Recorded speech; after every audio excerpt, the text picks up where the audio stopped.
Taste the Daily. Tiruvallur மாவட்டம் திருத்தணி பகுதி மக்களுக்கு அடிப்படை வசதிகள் செய்து தராத விடிய அரசை கண்டித்து திருவள்ளூர் மேற்கு மாவட்ட எம்ஜிஆர் மன்றம் சார்பில் கண்டன ஆர்ப்பாட்டம் நடைபெற்றது. முன்னாள் அமைச்சர் ஜெயக்குமார் தலைமையில் திருவள்ளூர் மேற்கு மாவட்ட எம்ஜிஆர் மன்ற செயலாளர் திருத்தணி கோ ஹரி மற்றும் முன்னாள் அமைச்சரும் திருவள்ளூர் மேற்கு மாவட்ட கழக செயலாளருமான PV ரமணா ஆகியோர் முன்னிலையில் நடைபெற்ற கண்டன ஆர்ப்பாட்டத்தில் திரளான கழக நிர்வாகிகள் கலந்து கொண்டனர். இதில் திருத்தணி நகராட்சியில் அதிமுக ஆட்சியில் கொண்டுவரப்பட்ட கூட்டு குடிநீர் திட்டத்தை முழுமையாக நிறைவேற்றிடவும், நெசவாளர்களுக்கு ஜவுளி பூங்கா மற்றும் தனி வாரியம் அமைத்திடவும், பள்ளிப்பட்டு மற்றும் பொதட்டூர் பேட்டை அரசு பொது மருத்துவமனைகளில் போதிய மருத்துவ பணியாளர்களை நியமிக்க வலியுறுத்தியும் முழக்கங்கள் எழுப்பப்பட்டன.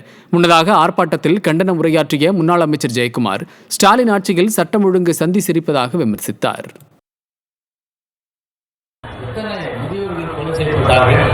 வீட்டில் இருக்கிறவங்க கொலை செய்யப்பட்டிருக்காங்க. லாக்அப் டெத்து 24 பேர் இதுவரை மரணம் அடைஞ்சிருக்காங்க லாக்அப் டெத்துல. அப்படி நாட்டில் எது நடந்தாலும் எனக்கு பற்றி கவலை இல்லை. எனக்கு ஒரே ஒரு விஷயம் தான், என் குடும்பத்துக்கு என்ன வரும் காசு ரூபாய்க்கு யாரின் குடும்பத்தில் உள்ள அந்த பணத்தை எடுத்து அரசாங்க கருவூலத்துல போட்டா ₹1 கடன் வாங்க தேவையில்லை.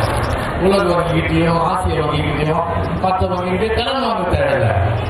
அவ்வளவு லட்சக்கணக்கான கோடி ரூபாய் அரசு கருவூலத்துக்கு போவதுதான் ஒரு குடும்பத்துடைய கருவூலத்துக்கு போகுது. எப்படிப்பட்ட அநியாயம்! திண்டுக்கல் மாவட்டம் கன்னிவாடி புதுப்பட்டியில் அதிமுக நிர்வாகியின் இடத்தை ஆக்கிரமித்து கொலை மிரட்டல் விடுத்த திமுகவினர் மீது நடவடிக்கை கோரி ஆட்சியரிடம் மனு அளிக்கப்பட்டது.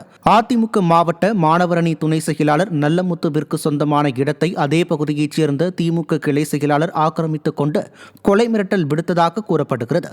இதுகுறித்து காவல்துறையிடம் புகார் அளித்தும் நடவடிக்கை எடுக்காததால் ரெட்டியார் சத்திரம் அதிமுக ஒன்றிய செயலாளர் சுப்பிரமணி தலைமையில் அதிமுகவினர் மற்றும் பொதுமக்கள் ஆட்சியரிடம் மனு அளித்தனர். அதிகாரம் இருக்கும் அகந்தையில் திமுகவினர் அராஜகத்தில் ஈடுபடுவதாக குற்றச்சாட்டு எழுந்துள்ளது.